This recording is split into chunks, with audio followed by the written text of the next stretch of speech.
আজকে চলেন একটু আলাপ করি এই রেইডারের সাথে আমাদের হিরো এক্সট্রিম 125R এর কি তফাৎ আছে বা একটু সিমিলারিটিস বা ডিসিমিলারিটিস টুকটাক হালকা পাতলা আলোচনা সকালবেলার রাইডে। সলো dear guys, this is Saikat, welcome to my YouTube channel talking biker with a new motoblogging video. আশা করতেছি মহান সৃষ্টিকর্তার কৃপায় আপনারা সকলে ভালোই আছেন। তো আজকে একটু শীতের সকালে বেরোইলাম একটু কাজের জন্য, ভাবলাম আপনাদের সাথে একটু ইম্পর্টেন্ট ইস্যু নিয়ে কথা বলি। আপনারা তো ইম্পর্টেন্ট ইস্যু নিয়ে কথা না বললে ভিডিও দেখবেন না, আর এমনি পার্সোনাল লাইফ নিয়ে ভিডিও করলেও দেখবেন না।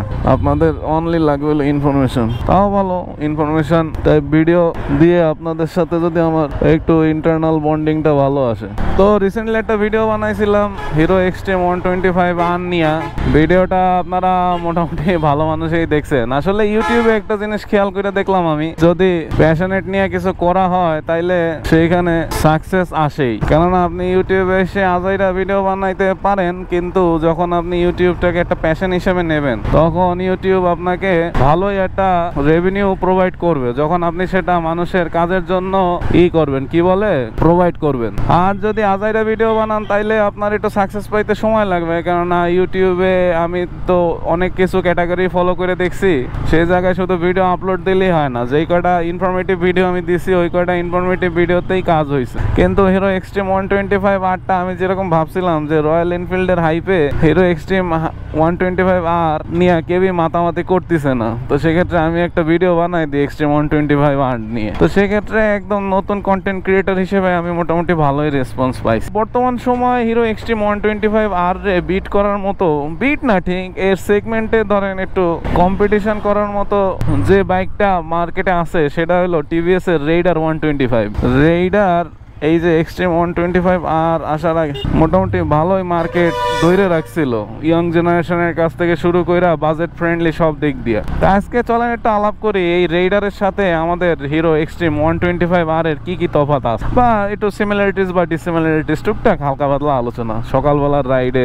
এছাড়া আর বেশি কোনো পেঁচানো ইস্যু নিয়ে কথা বলবো না। প্রথমে যদি পাওয়ার ডেলিভারি নিয়ে কথা বলতে আসি, রেইডারের ক্ষেত্রে যে ইঞ্জিনটা আছে সেটা হলো 124.8 সিসির ইঞ্জিন, যে জায়গায় আপনি ম্যাক্সিমাম পাওয়ার পাবেন হলো 11.2 হর্স অফ পাওয়ার, এবং সেটা হলো আপনার 7500 RPM এ। আর ম্যাক্সিমাম টর্ক পাবেন হলো আপনি 11.75, সেটা হলো 6500 RPM এ। এবং হিরোর ক্ষেত্রে যদি এই কম্পারিজন করি তাহলে হিরোর ক্ষেত্রে এই ইঞ্জিনটা হলো 124.7 সিসি, যেখানে আপনি ম্যাক্সিমাম পাওয়ার পাবেন হলো 11.4 হর্স পাওয়ার, এবং সেটা হলো 8250 RPM এ। এবং এইখানে আপনি ম্যাক্সিমাম টর্ক পেয়ে যাবেন হলো 10.5, যেটা কিনা 6500 RPM এ। এই গেল ইঞ্জিনের কথা। এরপর যদি আরেকটা মেইন ইস্যু মাইলেজ নিয়ে কথা বলতে আসি, আবহাওয়াটা কিন্তু খুব সুন্দর দেখাচ্ছে, আপনারা কিরকম দেখতে পারতেছেন আমি বুঝতে পারতেছি না। যদি ইঞ্জিনের কথা নিয়ে আসি, মাইলেজের কথা নিয়ে আসি, তাইলে রেইডারের মাইলেজ নিয়ে আমি না ওরকম অফিসিয়ালি ঘাটাঘাটি করছিলাম, বাট ওকে কোনো তথ্য পাইলাম না।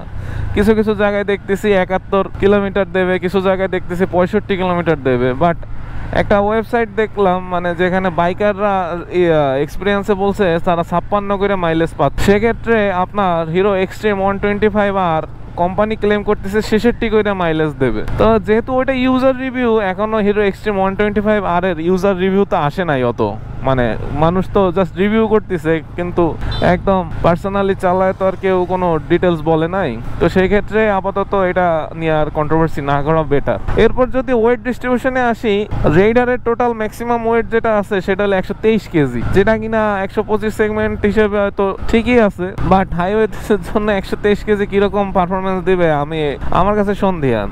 যেখানে আপনার হিরো এক্সট্রিম 125R দিতেছে হলো 136 কেজি, এবং এই ওয়েটটা আপনার হাইওয়ের জন্য একটু হলেও বেনিফিট দেবে। আমি এই জায়গায় এক্সট্রিম 125R একটু হলেও আগায় রাখবো, কেননা ওয়েট যত থাকবে গাড়িটা তত মাটি কামড়ায় দাঁড়ায় থাকবে, আমার কাছে তো তাই মনে হয় আর। কেননা N160 চালানোর পর আমি যেই কয়টা গাড়ি চালাইছি টুকটাক আমার কাছে খুব ইজি মনে হয়েছে। তো ওয়েটের ক্ষেত্রে এই হলো অবস্থা।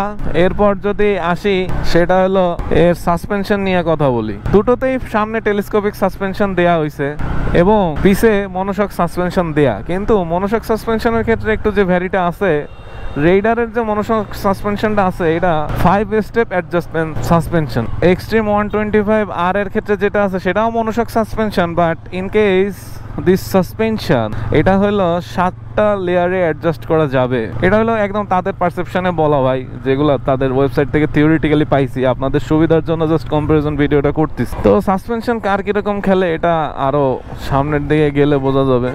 এরপর যদি ডিসপ্লের কথা বলি, দুইটাই একদম ডিজিটাল ডিসপ্লে কনসোল নিয়ে আসছে। টোটালি অনেক ফিচারই আছে এখানে, কোনো ল্যাপস অ্যান্ড গ্যাপস রাখে নাই। দুইটার কালার কম্বিনেশন থেকে শুরু করে আমার দুইটা ডিসপ্লেই ভালো লাগছে। কারণ রেইডার যখন প্রথম আসছিল, আমার যখন বাইক ছিল না, তখন আমি এই রেইডারে কিনতে চাইছিলাম শুধুমাত্র এক ডিসপ্লের কারণে। আর এরও এক্সট্রিম 125R এর ডিসপ্লেটাও সুন্দর। রেইডারের ক্ষেত্রে ডিসপ্লেতে একটা আলাদা অপশন পাবেন আপনি, যেটা অনেকের চোখেই হয়তো বাদে না। ডিসপ্লের কর্নারে একটা হেলমেট ইন্ডিকেশন সাইন উঠে থাকে, এটা মানে এক্সট্রিম 125R এর নাই। একজন আরেকজন বাইর করে দাও,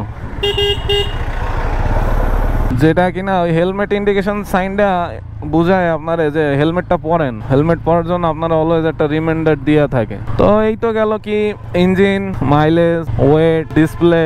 এরপর আসি এর আরেকটা মেইন যে কথা, সেটা হলো এর টায়ার নিয়ে। টায়ারের ক্ষেত্রে এই জায়গায় এক্সট্রিম একটু আগায় যাবে, কেননা রেইডারের ক্ষেত্রে সামনের চাকা হলো 80 সেগমেন্টের আর পিছের চাকা হলো 100 সেগমেন্টের টায়ার, চাকা না।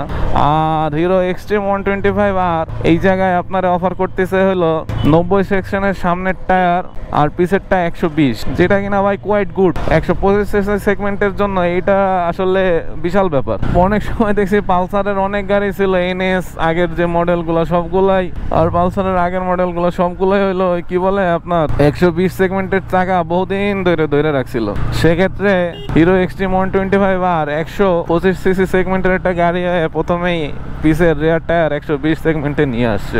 এরপর যদি দুইটা গাড়ির টোটাল লাইট কম্বিনেশন নিয়ে কথা বলি, তাইলে এক্সট্রিম 125R এর পুরোটাই হইলো লাইট সেটআপটা এলইডি কনসোলের।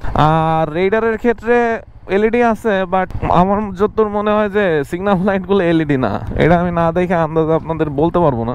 আর বর্তমান সময় তো প্রজেকশন হেডলাইটের দিন যাইতেছে, সেক্ষেত্রে হিরো এক্সট্রিম 125R আপনারা কিন্তু প্রজেকশন হেডলাইট অফার করতেছে। এর পরের যে জিনিসটা পার্থক্যতে আসে, রেইডার একটা কার্বোরেটর গাড়ি ভাই, এটা কোনো এফআই নাই। আপনার রেইডার এইখানে তো হয়তো পাওয়ার ডেলিভারি এই কারণে ভালো পাবেন এটাতে। যদি এক্সট্রিমের কথা বলি, এক্সট্রিম তো এফআই গাড়ি নিয়ে আসছে, এফআই গাড়িতেও তারা কি স্টার্ট দিছে আমি যতদূর দেখলাম।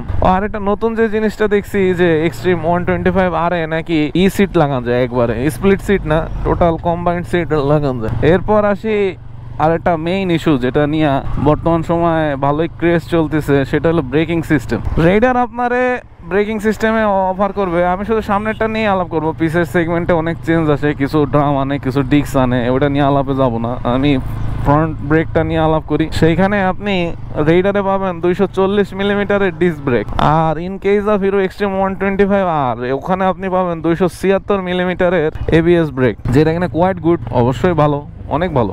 এরপর এই তো অবস্থা টোটাল। এবং সর্বশেষ যে ইস্যু, যেটার উপরে বেস করে সব যে কটা পয়েন্ট বলছে, এই সব কটার কনক্লুশন চলে আসবে, সেটা হলো প্রাইস সেগমেন্টে দুইটা একটু এতটাই কাছাকাছি ডিফার করছে যে সবাই আমার মনে হয় একটার দিকেই চোখ চলে যাবে। কেননা মানুষ কখন প্রাইস নিয়ে ভাবে জানেন, যখন দেখা যায় যে সেটা 20,000 10,000 এরকম একটা রেঞ্জে চলে আসে মানুষের সেভিংস এর ক্ষেত্রে, কিন্তু যখন সেটা 5,000 6,000 এরকম আসে, তখন মানুষ আসলে একটু ভাবে যে আসলে আমি একটু আপার সেগমেন্টে উঠবো কিনা বা আপার ডিজাইনে উঠবো কিনা। সেক্ষেত্রে রেইডারের মনে হয় বর্তমান মার্কেট প্রাইস 1,64,000 আশেপাশে।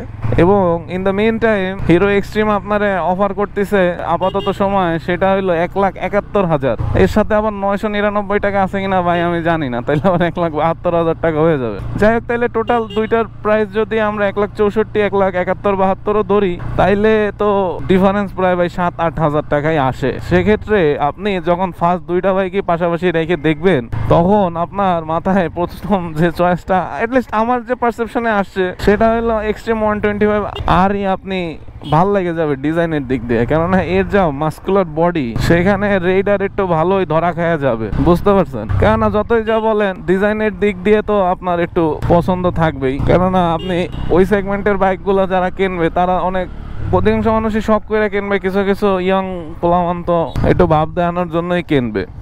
আর জেন্টলম্যান ক্যাটাগরিতেও যারা কিনবে তাদের জন্য ভাই এই জিনিসটা খুবই ভালো, যেটা ডিজাইন। কারণ এই ডিজাইন সবারই, অধিকাংশ আমি যদি বলি 100 মানুষের মধ্যে যদি দেন তাহলে আমার 90+ মানুষ এই ডিজাইন পছন্দ করবে। তো এই জায়গা দিয়ে হিরো অনেক আগায় যাবে। রেইডারের একটু হয়তো সমস্যা হইতে পারে মার্কেট ধরে রাখ, তো আমি জানি না, এটা একদম আমার নিজস্ব পারসেপশন ছিল, আপনাদের সাথে একটু শেয়ার করলাম। এখন এখানে কি ভুল ত্রুটি আছে না না আছে, বা আমারও কোন কোন স্পেসিফিকেশন বলাতে কি কি ভুল গেছে না না গেছে, সেটা একদম আপনারা বলতে পারবেন, কমেন্টে জানান। আমার হয়তো ভুল ত্রুটি হইতেই পারে। তো এই ছিল রেইডার আর এক্সট্রিম 125 আর নিয়ে কথা। একটু ব্যস্ততার মধ্যে যাচ্ছি, ভিডিও কন্টিনিউয়াসলি আপলোড করতে পারতেছি না, সেক্ষেত্রে একটু ফ্রি হয়ে দেখি একটা রেইডারের একদম রাইডিং রিভিউ নিয়ে আসবো আপনাদের সাথে, যেখানে আপনারা নিজেরা দেখতে পারবেন রেইডারের ড্যাশবোর্ড ভিউ, কি কি স্মুথনেস বা ওভারঅল সবকিছু নিয়ে কথা বলতে পারবো আশা করি। তো আজকে আর কথা না বাড়াই, দেখা হবে পরবর্তী অন্য কোনো ভিডিওতে। ততক্ষণ পর্যন্ত ভালো থাকবেন, সুস্থ থাকবেন। Stay tuned with Talking Biker. That's all for today. Thanks for watching. Tada.